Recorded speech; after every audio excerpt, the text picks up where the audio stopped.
Hey everyone, welcome back to the Justfly channel. My name is Jay and I'm the host of this channel, and today we have a very exciting video. Thank you to Winwing for sending me out this product, and this is the PAP3. Now if you don't know about it, it is a Boeing style MCP. This is a one-to-one replica of the Collins mode control panel found inside the 737 lineup of aircrafts. Now this is the autopilot panel and I'm going to talk loads about it. Make sure you like, comment and subscribe. We're going to go through the features, the pros and cons, and also a little bit of gameplay, just only a tiny bit of gameplay today of what this product feels like to actually use. Let's get straight with the rest of this video.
Okay, moving over to the core features. The first thing I'd like to say is that the PAP comes in two different editions, the standard edition and the mag edition. The standard edition can be upgraded to the PA3 mag switch, which is literally just a auto throttle switch. Now, to have the mag switch, this enables for full authentic auto throttle arm switch behavior, which means that it has automatic detents. It also has an electromagnetic hold switch as well, which the standard edition does not have such features, but can rely on a software-based holding and detent simulation. This does replicate the auto throttle light and electronic signals, so that is a very good feature at least. There will be some examples shown on the screen of how these two are different as well, so just keeping that in mind. Now the PAP3 display supports obviously the PMDG 737 series aircrafts, but also are supported with the 777 series from PMDG as well. The physical screen layout accommodates for both aircraft types. Similar to the MacDoos, the PAP3 includes a realistic light sensitivity sensor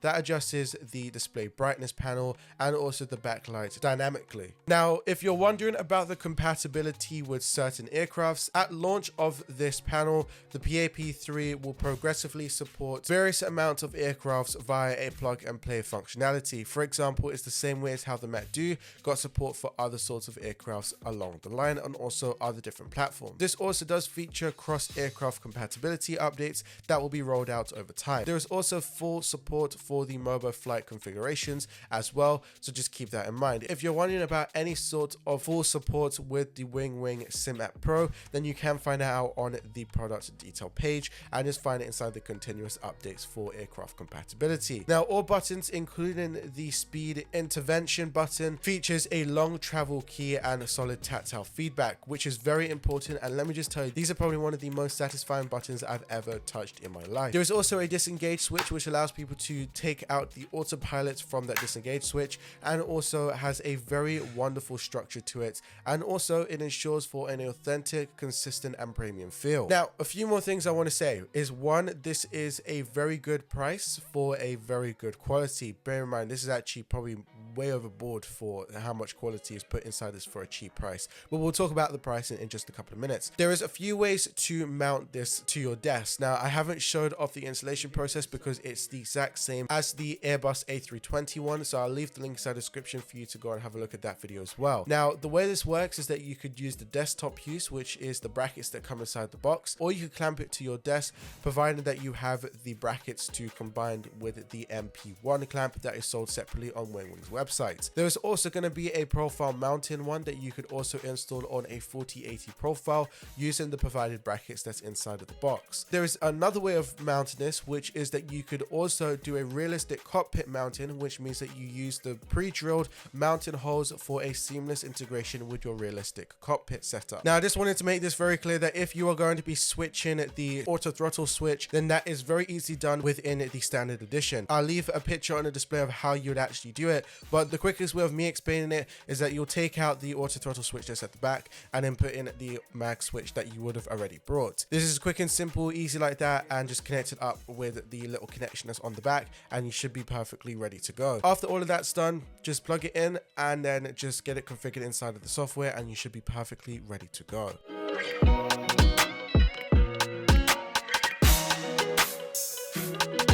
Okay, so we are currently inside of Microsoft Flight Simulator 2020. We are on the PMDG 737.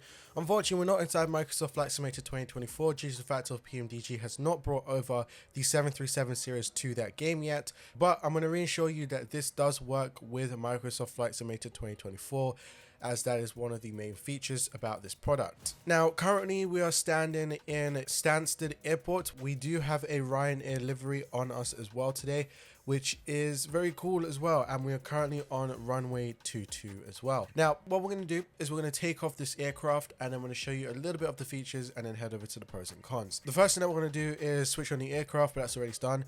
And as you can see, the backlight is now on as well. As you can see, everything is represented from the actual aircraft. If we go over to this side where the panel is, everything is all responded there as well. As you can currently see, all the buttons are all illuminated and well lit. Now, the first thing that we're going to do is when it comes to a 737, as you guys probably already know, is we have to switch on the flight directors. If you don't know how this works, you'll switch on the main pilot's one. So if you're on the pilot side, you'll switch that one on, or you'll switch the co-pilot on, and that will be your master. So as soon as I flick this up, as you can now see, the MA switch now comes on, and it also is illuminated. Hold on a second, I have to try and get it. It is also illuminated on the Boeing 737 inside of the game. Okay, let's switch on the other one and let's see what this one does. I'm actually going to zoom in close on the aircraft side so you can have a look at it. As soon as I switched on, it was working all perfectly fine, and that is what it's supposed to do. Also, all of the switches are actually working. Besides from this disengage one, you won't see anything, or the auto throttle, whatever the case is, but it doesn't make any difference. Okay, the next thing that we're going to do is we're going to switch on our auto throttle switch. Now, this is the one I currently have is the standard edition, as the max switch one hasn't been sent out to me just yet. But if we flick this up, it will now engage it. There we go. It will now engage it now, and as you can see on the PAP3, the green light is now indicated, which is also indicated as well on the Boeing 737 inside of Microsoft Flight Simulator. Again, everything literally works the way that you would expect it. Now I'm going to quickly just put in a few more bits and pieces, like for example the altitude, the heading, and the speed for today, because everything's going to be manually done today, so just keeping that in mind. Okay, that's now all done. Let me just quickly fix a few things here. I should be able to just do this really quick. There we go. Perfect. Okay, now let's move off the airport and let's go up inside the air. I'll speak to you guys when we're up in the air.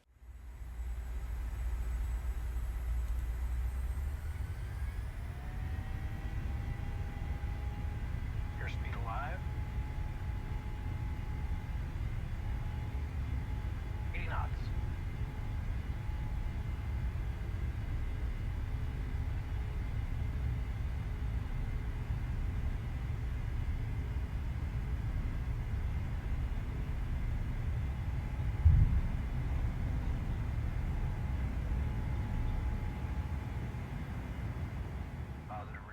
Okay, so currently we're now making our left-hand heading onto heading 100.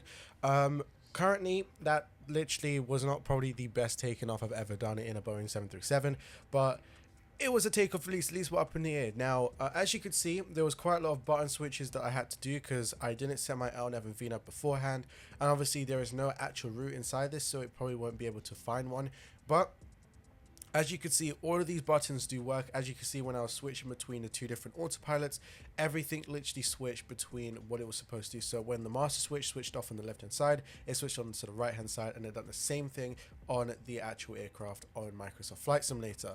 That goes to show you that everything does work. Now, a few things I'm going to show you that does work and does very well is the vertical speed. That's the first thing I'm going to show you, Star. So the way you enable it is you press the VS button. As soon as you press the vertical speed button, you can see that another display starts appearing, and this shows you how much feet you're going up or down.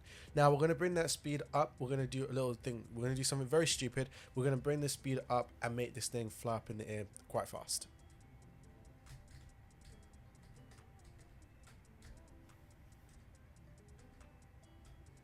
As you can see, the speed is now starting to decrease. So let's bring that to 250. Obviously, we'll bring this back to our normal level change and stuff in a minute. As you can see, that's not happening. So, as you can see, that was actually a good chance for me to actually show you that everything still goes back into normal. This is literally a normal 737. So you'd expect this all to happen anyway. I'm going to show you guys a few more things that is very interesting about this panel. First thing is the disengage switch. This is one of the best things that I love about this panel. And this is the disengage switch. So as soon as I flick it, autopilot will stop working. But the sound it makes is really good. Hear this. So now we're able to control this aircraft like normal.